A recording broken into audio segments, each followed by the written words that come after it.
Chapter 20. Princess Desimone sat erect on her mother's throne, hands resting on the armrest with a slight smile on her face. She concentrated to exude an air of calm grace over the crowd assembled in her throne room. Strict instructions had been given to her knights, who now stood to the left and right of her. They must show themselves courageous in front of her people. If she was to keep everyone from panicking, she had to show them she and her knights and nobles feared nothing, no dragon, no attack. But if the leader of the people had everything under control, the people would remain hopeful all would be well. She pressed her lips together as dozens, perhaps hundreds of people crowded into the throne room. To be honest, she hadn't expected so many to show up. Merchants were crammed in with shepherds who rubbed shoulders with some of the lesser noblemen. Perhaps she should have asked them to meet in the great hall instead. Oh well, what was done is done. Is this all of you? Desimone stood to her feet as the crowd seemed to stop pushing in. Right. Thank you for coming today. Her clear voice rang off the stone walls, slicing through the murmuring crowd.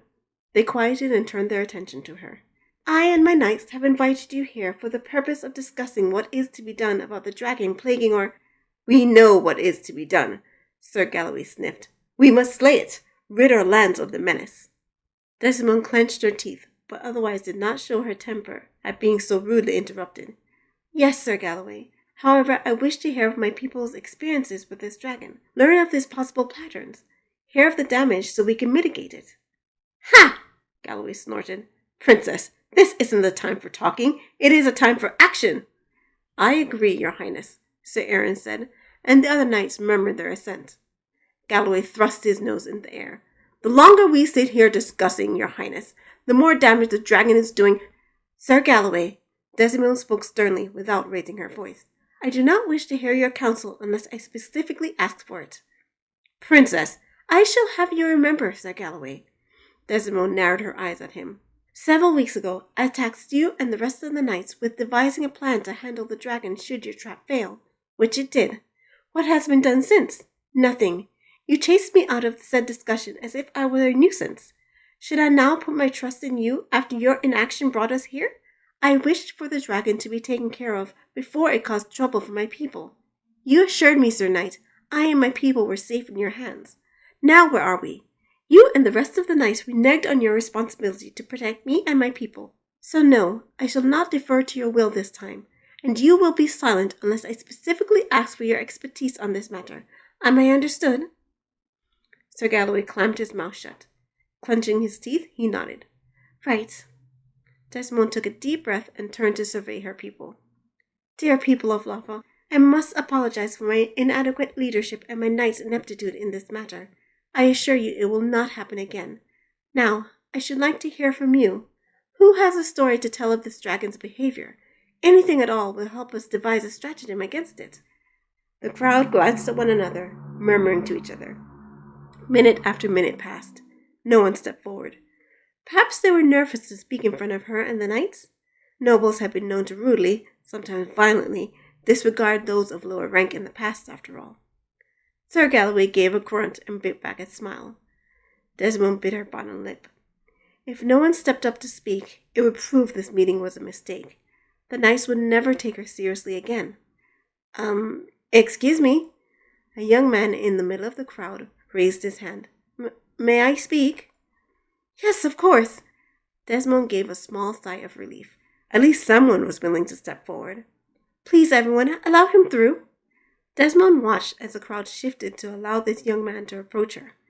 When he finally pushed through to the front, she paused a moment. It was a peasant, with brown hair matted down by dirt. He had his coif in his hands and a shy smile on his face, but he looked so familiar. She shook her head. Now wasn't the time to muse. Thank you for stepping forward, my good man. She sat in her throne. Please state your name and occupation and tell your story. Thank you, Your Highness. He bowed stiffly as if uncertain how. He swallowed hard. I am Sevrin, son of Timrone. He motioned back to a stocky man with an impressive beard who had pushed through the crowd behind him. I am a farmer, and the dragon first attacked our fields. It came through one morning and burned it down. Burned your field? Desimone rested a finger on her lips. To what end, I wonder? Garendon, can you think of any reason the dragon would want to do this? Garendon shook his head. No, my lady. Sir Galloway? Desimone turned to him. Other than it is an evil creature bent on destruction? Sir Galloway said. Your Highness, Sevrin said, if I may, we believe the dragon burned our fields because it was herding our neighbor's sheep away. It was probably hungry. Hungry, you say? Desimone paused to process this. It does make sense. Now that we know what the dragon is, perhaps we can use some sheep as a bait to lure it. I already knew that, Your Highness, Galloway sniffed. It's what I used to lure it into my trap. Then perhaps we can lure it into an ambush. Your Highness, Sevrin spoke up again. Forgive me for interrupting. Proceed. Do we have to slay the dragon? The crowd erupted in murmurs. Desimone narrowed her eyes. Explain yourself. It's a creature with wants and desires like us, Sevrin said, playing with his coif. It's not right to hunt it down like this. Desimone lifted her chin. The creature is destroying our city, and we trapped it in a most barbaric manner. Sevrin shook his head. We shouldn't seek to destroy it because it's in our way. You do make a point. Desimone set her finger on her lip as she pondered this point of view. After a moment, she looked up. I'm sorry, Sevrin, was it? Yes, Your Highness. I understand your sentiments, Sevrin, but I find it morally reprehensible to allow any creature to harm my people when something can be done about it. Desimone rested her hand on her lap. However, should you come up with a plan, a valuable plan, mind you, to capture the creature or chase it off before the knights manage to slay it, you may come see me again. I'll be more than happy to listen. Your Highness! Sir Galloway swung around to face her. Are you granting this dirty peasant an audience to come see you at any moment in the future? I am, Sir Galloway. Desimone glared at him. What of it? At least he's trying to devise a way to solve this problem. Sir Galloway clenched his teeth. I deem I am neither wanted nor needed in this council. Therefore, I shall depart. Do as you wish. Desimone turned back to the crowd. Thank you, Sevrin. Is there anyone else who would like to speak? This time several people raised their hands, stepping forward to tell their tale at once. Desimone was so busy organizing and listening to them, she didn't notice when Galloway slunk out.